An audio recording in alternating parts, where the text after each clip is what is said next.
রাজনীতিবিদ হওয়ার প্রথম শর্ত হলো, প্রথম এবং first and the foremost precondition হলো মানুষের মধ্যে তোমার ব্যাপারে ট্রাস্ট এবং কনফিডেন্স বিল্ড আপ করা। দেখো, তুমি যদি লিডার হতে চাও, যে জমানা আসছে, তোমাকে দেখাইতে হবে how you are extraordinary. How can you speak well? Yes. Can you present well? Yes. Can you argue well? Yes. Can you read well? Yes. Can you write well? Yes. এই কতগুলো ইয়েস দেখবা। যদি extraordinary character না হয়, আর আগের হাল যেভাবে গেছে পিছের হালও এইভাবেই যায়, এইরকম নেতারে তো আর কেউ আপাতত মাইনে নিবে না। লিডারশিপ মাইনে নিতে গেলে time has come to prove excellence. এই এক্সেলেন্সটা কি? আমি যদি দেখি যে তুমি এমন একটা আইডিয়া বিশ্ববিদ্যালয়ে নিয়ে আসছো যা নাকি ছাত্রদের জীবনের মধ্যে বড় ধরনের পরিবর্তনের সূচনা করেছে, তাহলে আমি তোমার লিডারশিপ মাইনে নিতে রাজি আছি।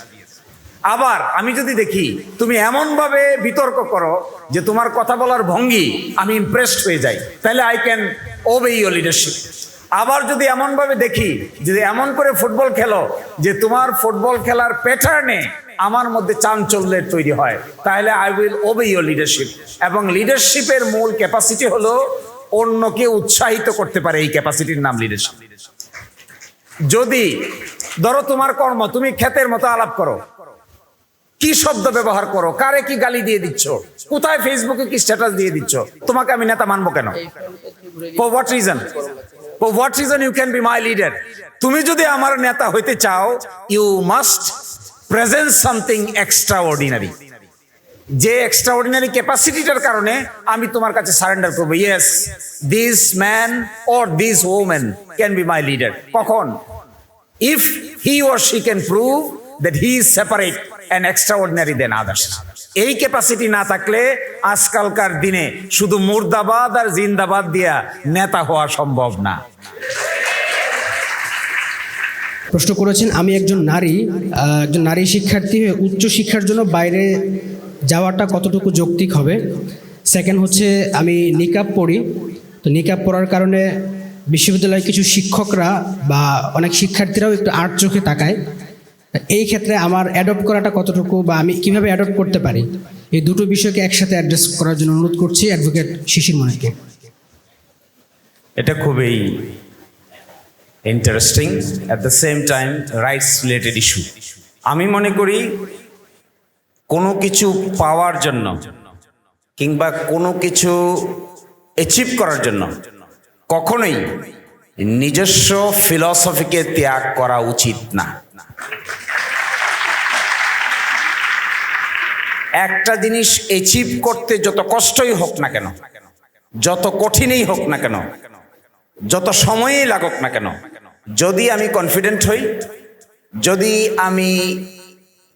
আমার উপর আত্মবিশ্বাস থাকে, সময় লাগতে পারে, কষ্ট হতে পারে, পেইনফুল হতে পারে, কিন্তু শেষ পর্যন্ত যারা আমাকে আটকায় রাখতে চাইবে, আমার বিশ্বাস তারা সকলেই পরাজিত হবে।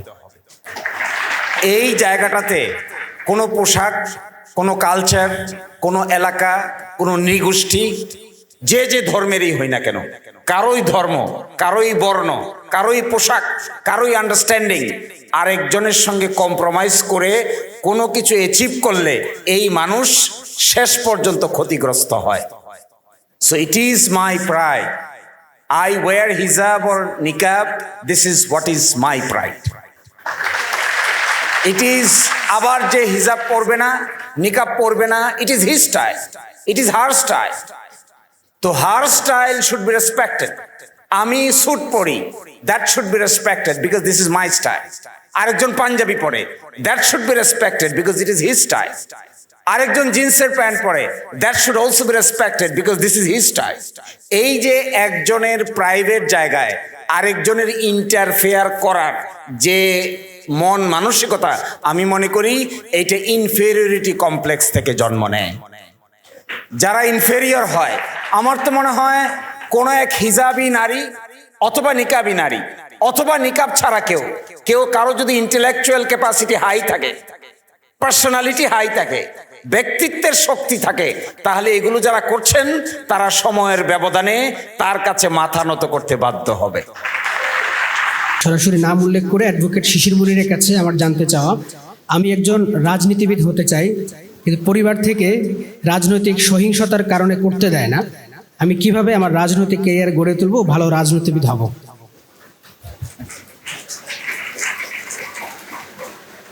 রাজনীতিবিদ হওয়ার প্রথম শর্ত হলো, প্রথম এবং first and the foremost precondition হলো মানুষের মধ্যে তোমার ব্যাপারে ট্রাস্ট এবং কনফিডেন্স বিল্ড আপ করা। If you can develop your personality on the basis of trust and confidence of your inmates, only then gradually you will be a trustworthy person. আমাদের দেশের রাজনীতির সবচাইতে বড় অসুবিধা হলো, যিনি রাজনৈতিক নেতা হিসেবে নিজেকে আবির্ভূত করতে চান তার উপরে পাবলিক ট্রাস্ট এবং কনফিডেন্স এভাবে থাকে না। তো যদি কেউ পাবলিক ট্রাস্ট এবং কনফিডেন্স গ্রো করতে পারো, তাহলে you will be a successful political leader. এইটা বিশ্ববিদ্যালয়ের পর্যায় থেকে স্টার্ট হয়। যেমন তুমি এখন লেখাপড়া করছো বিশ্ববিদ্যালয়ে, তো বিশ্ববিদ্যালয়ে লেখাপড়া করতে গিয়ে তোমার ক্লাসমেট আছে, তোমার বড় ভাই আছে, তোমার ছোট ভাই আছে। এবার দেখো তোমার বড় ভাইরা, তোমার ছোট ভাইরা, তোমার বোনেরা, তোমার নারী ক্লাসমেটরা, তোমার পুরুষ ক্লাসমেটরা তোমাকে বিশ্বাস করে কিনা, ট্রাস্ট করে কিনা, নিরাপদ আশ্রয়স্থল মনে করে কিনা, পার্সন অফ কমিটমেন্ট মনে করে কিনা, পার্সোনালিটি গ্রো করছে কিনা, ব্র্যান্ড ভ্যালুটা কিভাবে গ্রো করছে। একজনের কাছ থেকে টাকা নিলা, কিন্তু টাকা আর ফেরত দেওয়ার নাম নাই। এর মানে কি, এই লোকটা আজীবন তোমার মাথায় থাকবে যে আমার কাছ থেকে টাকা নিয়েছিল কিন্তু টাকাটা ফেরত দেয় নাই, সুযোগ মতো আসলেই তোমার বিরুদ্ধে ভোট দিবে।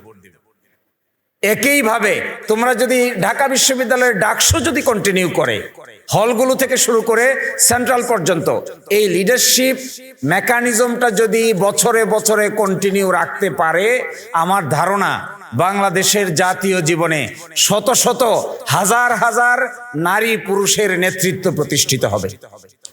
কিন্তু এটা যদি প্রতিষ্ঠিত করতে না রাখে, এটা যদি প্রসেসটা যদি বন্ধ করে দেয়, that would be difficult for general student to prove his leadership, to prove her leadership.